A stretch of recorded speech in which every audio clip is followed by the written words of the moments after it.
Yeah, thank you very much, Mr. Chair.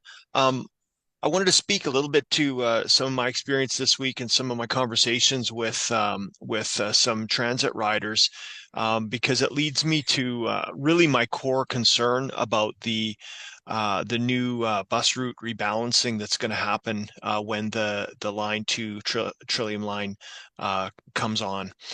Um, I saw a substantial increase in ridership, not just with folks coming back to work in fall, but I really think we may have underestimated what the federal government's policy on return to work 3 to 4 times a week means in terms of transportation systems across the city.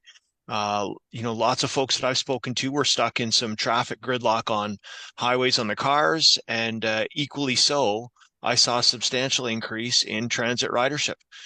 For anybody to go look at the Fallowfield Park and Ride over the last few days, you would think it was 2019. I don't have, raw statistics, but I can tell you from my eyeballs, a lot of people there. What does that mean to me? Well, I'm super happy to see people back riding the transit. That's great. But we need to be able to deliver the spine. And Councillor Leeper spoke to the spine. He referred to it as the LRT, but I'm going to challenge that. I think we got kind of two spines in this Frankenstein here. The spine that I have is the bus route from Fallowfield to Tunney's Pasture, and that is core business for anybody that's going to commute out of Barrhaven. There were multiple times on Monday and Tuesday where transit riders in good faith showed up to Fallowfield Station, whether it be by park and ride or whether it was folks transferring bus system. And then as the next bus came, whether it was 3 minutes, 5 minutes, 7 minutes, it would be packed to the gills, especially the 74s and 75s. Now, I recognize that on Monday there were some bus reductions because of personnel issues and such. I also recognize that on Tuesday, some of those 75s were rerouted to be R1 buses.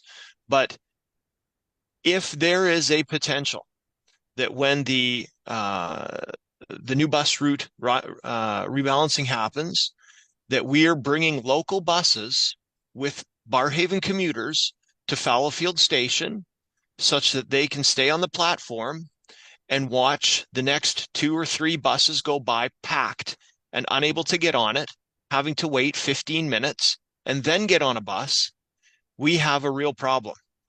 Now, I appreciate very much the immediate action drills, Madame Amilcar, that you and your team took on Wednesday, sending out a supervisor to do the counts, to check some of the video, and to ensure that our 75s were running without interruptions on the Wednesday and this morning as well. But that's including the fact that today we have those express buses that don't need to do transfers at Fallowfield.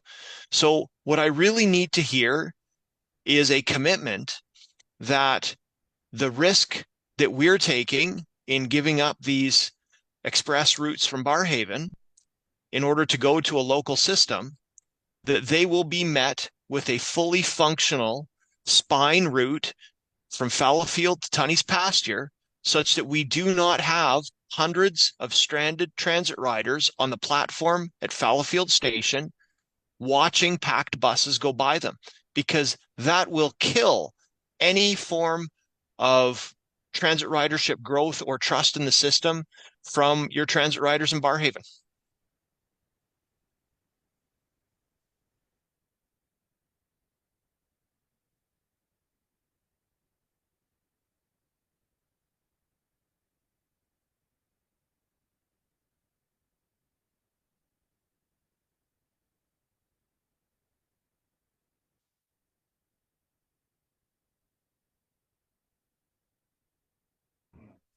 Chair, we'll need to come back because I have the ridership for the entire buses and for the train, but I'm not sure if I have it per sector like that. Well, we'll need to verify that with planning, and I don't have this answer now. I appreciate that. Councillor Hill, if I can suggest, I asked a very similar question I think in the spring, about service from the Eagleson Park and Ride, and staff were able to provide a breakdown of current capacities, anticipated capacities, number of runs. It did give me the confidence that that planning was in place and the capacity would be there for Eagleson. So I assume they could offline be able to provide the similar calculations they use for Fallowfield Station. I appreciate that, Chair Gower and GM, because certainly that's information that we need in order to make sure that we're setting ourselves up for success across the board. My next question, with regard to one of the comments that were made, I think by our union representation, was on the quality of life for our bus drivers. And I just wanted to ask, what are the steps that we're taking to ensure that we're creating a scheduling process and a quality of life experience for our OC Transpo drivers, so that once we receive them, we're not losing them, and we're doing the best we can? What are we doing, and what can we do more, and what do you need from us, Transit Commission, in order to help that process of continuing to grow drivers? Yes, Chair. So there's a lot of work that's going on behind the scenes, and that's in collaboration with the bus operators, the union representatives, and the planning team, putting together people in the same room to talk about the different changes that we can make.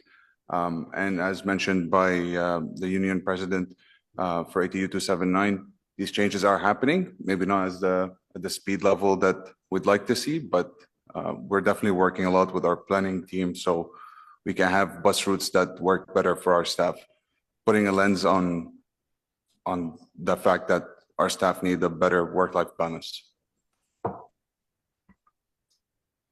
Okay, and my last question is with regard to double charging fares. So I've had several cases now where a Barrhaven resident started their journey downtown, and because of a few waits along the way, they ultimately ended up tapping their card at Fallowfield Station to get onto the final leg of their bus just after the 90-minute mark, and they got double charged. So the pleasure that they got for an almost 2-hour trip home ended up costing them twice as much money as it would a normal fare. I don't think that's appropriate. And I do want to ensure that if we believe that it's going to become, more standard, that we're seeing some longer routes and longer route times, that we're actively looking at processes to ensure that someone does not have to pay twice for one trip.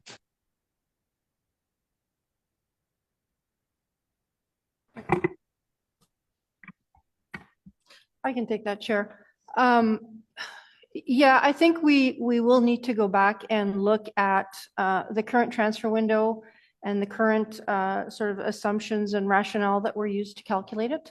I think these transfer windows have been in place for a long time, so that's certainly an analysis we can take back.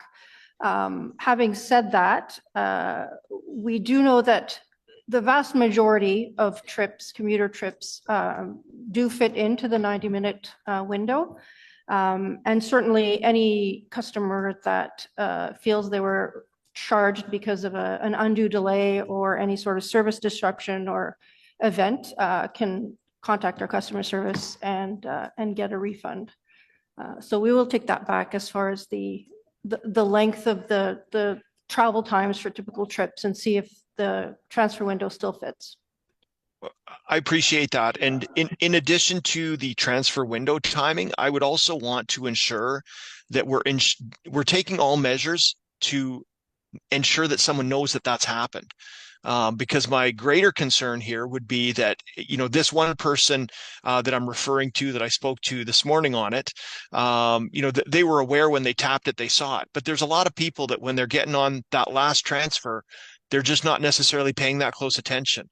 So I would hope that there are kind of multiple safe fails to ensure that we're, as much as possible, denying that kind of situation from happening. So I appreciate your time, and that's it for me, Mr. Chair.